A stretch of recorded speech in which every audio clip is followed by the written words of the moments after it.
Sarah put us to the sword here, so she's given us no time to prepare this. So we're up against each other. But I'm really surprised about the extent to which I agree with Sarah. I thought I was going to have a sword fight here. But in fact, I find myself emphatically in agreement with Sarah on several key issues, although I'd like to reframe a little around the notion of literary studies and what literary studies means. In Sarah's understanding, or I would say that Sarah's projecting a certain version of literary studies here, a very strong one, long-standing one, when she talks about the hermeneutics of suspicion, symptomatic reading, reading that, in a sense, reduces literary texts to a kind of a master code or rewrites them into a different kind of a history, either a Freudian history that takes you down into the deep structures, or a reading that recodes or transcodes a text into a kind of a political unconscious, and creating yet a different version of a master text in which the critic is in control. And I actually agree that if we call that the hermeneutics of suspicion, it is a tired beast. And it does tend to encourage a certain kind of regular, tedious, repeatable ritual of literary criticism, which in the pedagogic world becomes rote, becomes routine and rote, and this is the way we do things, and it cascades right down, from postgraduate students to undergraduate students, and it soon just becomes a kind of a dull, tired routine, whereas out there are things happening. There are all kinds of new phenomena out there in the world of reality that are unassembled, undigested, and not understood, and we begin to seem anachronistic as academics. So I really agree with that. I also agree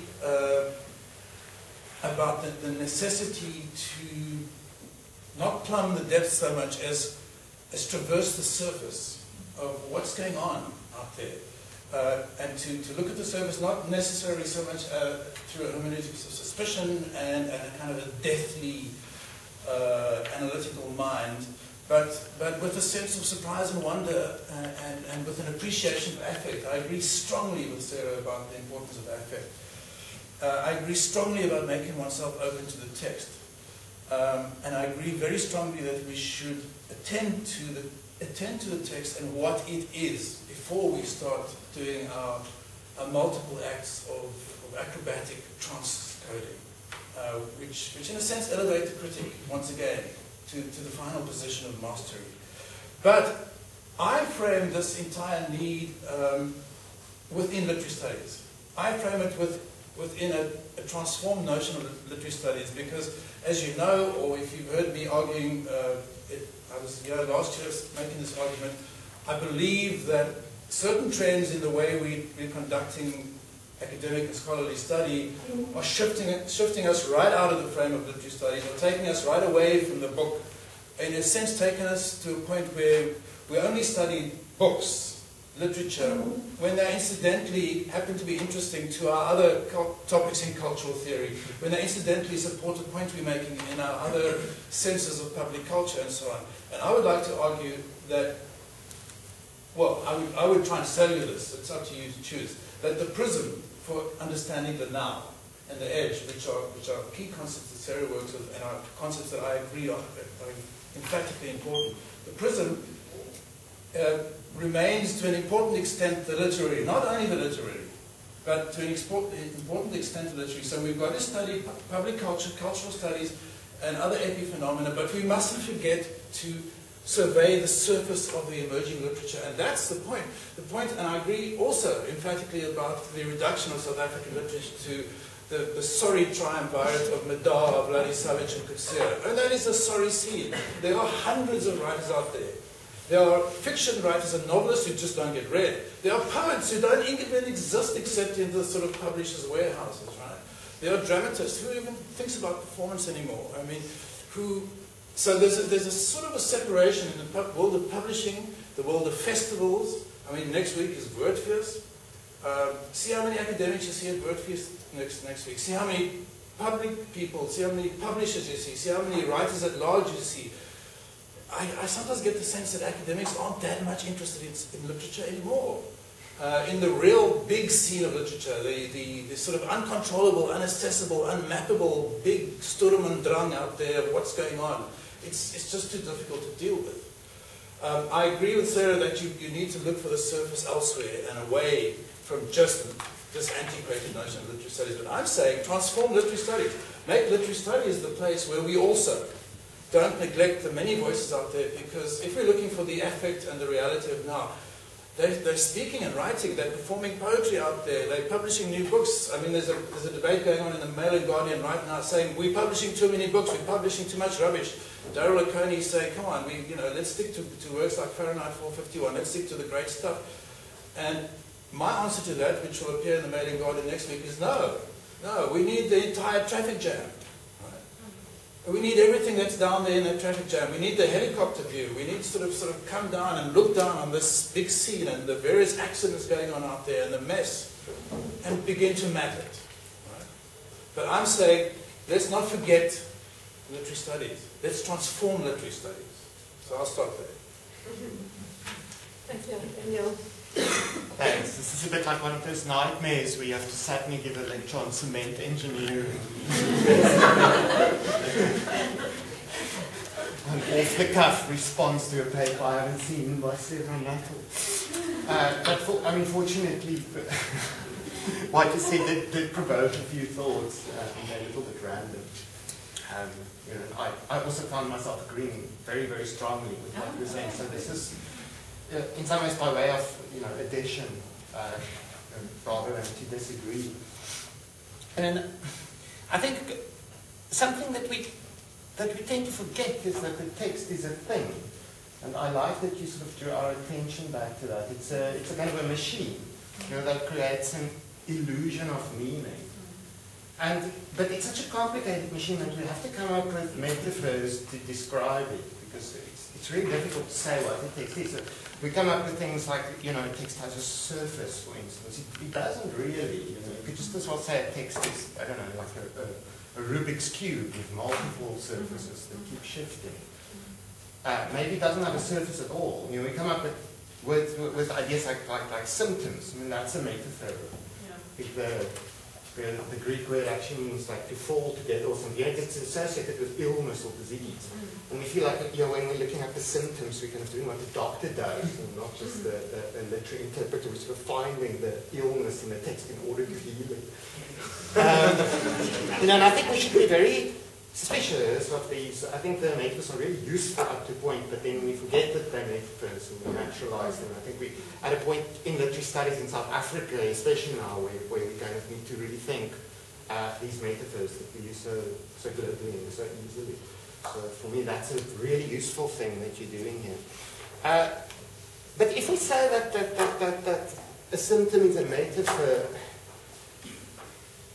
then maybe there are different kinds of symptoms. Maybe it's slightly dangerous to say there's this thing called symptomatic reading and to sort of dismiss it, because then we've naturalized the idea of the symptom. And for me, there are different kinds of symptoms, and some of them remain quite important in our engagement with literature and with the new journalistic writing that's emerging out. I think it's very important. So I was thinking while you were talking of Kock and who are the other writers, Nosisi and Polweni and Kopano, that Tede's book, there was this guide, which is a very problematic text in many ways. But Kock listened to the testimony of Notrose Cornelia, of Mrs. Cornelia, one of the mothers of one of the Guguletu 7 who was murdered by the apartheid security police. And her story doesn't really make sense. It's a kind of a crazy story. All the other mothers told this sort of beautiful story, framed in a very conventional way, and they all forgave the perpetrators at the end, but she refused to do this. So, it's a story that's sort of riddled with symptoms. You want to interpret it because it doesn't make sense. And they start by doing it in a very conventional literary way. They say, maybe what we see there is trauma, and it's sort of fragmenting her language, and they trot out all these commonplaces that we use all the time. Until Anke says, well, maybe we should go back to the original text. Maybe the problem is with the transcription. You know, maybe something actually happened in that material space of the TRC. And she starts to follow that symptom in a completely different way. You know, the symptom becomes a call to the world instead of a call to further textual interpretation. They leave UWC, they get into the car, they have to actually go to where the tape is kept. They have to look for it in boxes because it isn't properly labeled. You know, they have to talk to the people who did the transcribing. You know, a lot of the book is actually just about how they have to travel across the landscape until eventually they go to meet Mrs. Cornelia herself to talk to her. You know, for me, that's a very different kind of symptom. It's a very different kind of response. And in a sense, what I love about what's happening in South Africa at the moment is it seems to me as if we're starting to respond to these symptoms in a different way. These are different kinds of symptoms. You know, they're leading us into the world rather than just sort of on this labyrinthine journey through the text where we keep ending up where we started. And you know, I think this is really a crucial thing because what we're doing is we're starting to understand the sort of materially located sort of juridical frames that govern intelligibility. It becomes a way to go out into the world becomes a way of better understanding the many voices that sort of comprise the South African landscape. And I think, you know, before we do that, we can't really write characters. We can't really write good fiction. So for me, these are two processes that are completely intertwined. They're intimately intertwined. They're not antagonistic. There's, you know, this turn to reality that we're experiencing at the moment. It's a dialectic that's playing off against fiction.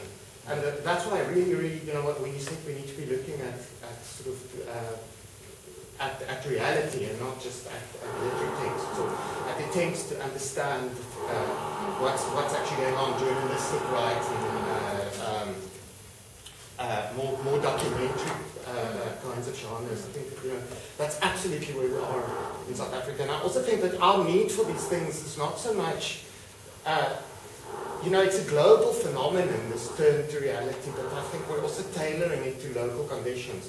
I think we're using it in South Africa to do something that's not quite the same. So that's my...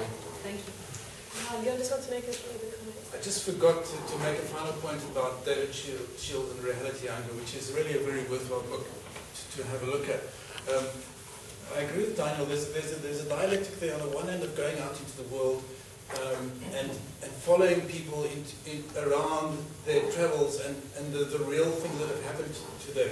But an integral part of the phenomenon of reality writing is also sinking down into a strong well of affect, a repository of feeling that cannot be eradicated by any of the master narratives that in previous times, under previous dispensations, under all the various nationalistic sort of regimes of censorship and rule and governance, were somehow sort of kept out of sight, and somehow other agents were implicated in that. So the rise, including academic and scholarly agents, the rise of the reality book, along with the rise of the internet and the blogosphere, is an outbreak of the real and the traversed paths of the many crossings out there, but also containing the subjectivities of people that will not be eradicated by master narratives. And I may add, these subjectivities include masculinist subjectivities that will also not be eradicated, just as much as it includes the voices against various other kinds of hegemonies.